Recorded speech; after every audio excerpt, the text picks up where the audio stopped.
hari Jumat, alhamdulillah terbanyak sholawat kepada Nabi Muhammad Sallallahu Alaihi Wasallam. Ada yang bilang Nabi itu kan orangnya lembut, orangnya pemaaf, orangnya tidak mudah tersinggungan. Jadi kalau seandainya Nabi dihina, ya Nabi nggak akan tersinggung dan pastinya akan memaafkan orang-orang yang menghinanya. Benar, itu kan Nabi. Tapi kita kan bukan Nabi. Dan kalau kita bukan Nabi, ya contohnya beda. Makanya kalau kita lihat Umar bin Khattab, kita lihat Abu Bakar, kita lihat Utsman, kita lihat Ali, mereka adalah orang-orang yang kalau Nabi dihina, mereka tersinggung, mereka marah, mereka akan memproses orang-orang yang menghina Nabi. Kenapa? Karena kecintaan terhadap Nabi Muhammad SAW.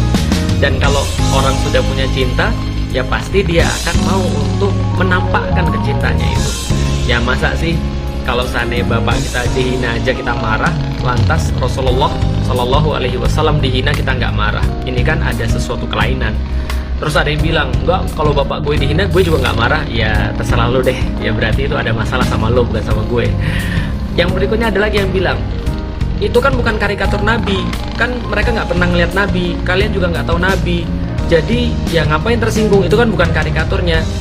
Gini deh, coba nanti besok kalau misalnya kita punya teman ya, kita kasih teman kita gambar cabai, lalu bilang ini anunya bapakmu ya.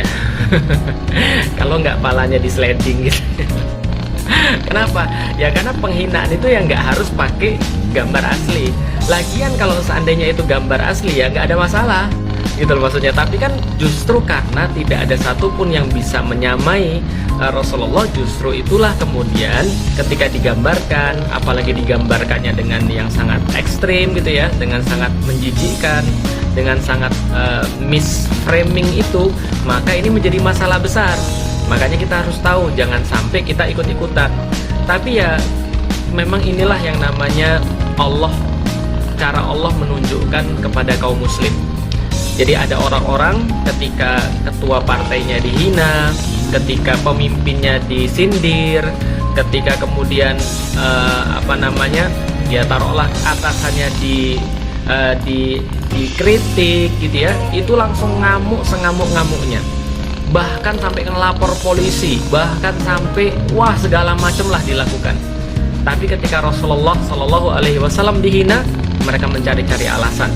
Intinya adalah kita tidak boleh marah, kita tidak boleh boikot dan segala macamnya. Boikot tidak menyelesaikan masalah dan seterusnya. Betul, boikot nggak menyelesaikan masalah. Tapi itu adalah yang paling ringan yang kita bisa lakukan ketika kita merasa sayang pada Nabi Muhammad SAW yang sekarang sedang dihina terang-terangan oleh Perancis dan pejabat-pejabatnya dan pemimpinnya tentunya. Nah karena itulah teman-teman sekalian, harusnya kita mikir. Dan harusnya ketika kita mencintai Rasulullah Sallallahu Alaihi Wasallam, kita melakukan apapun yang kita bisa. Dan yang paling ringan adalah dengan memboikot produk-produk yang kita bisa boikot. Nah ini yang kemudian harus kita tahu. Allahumma sholli ala Sayyidina Muhammad. Mudah-mudahan senantiasa kita mencintai Rasulullah, karena itu adalah bagian daripada cinta pada Allah Subhanahu Wa Taala. Yuk.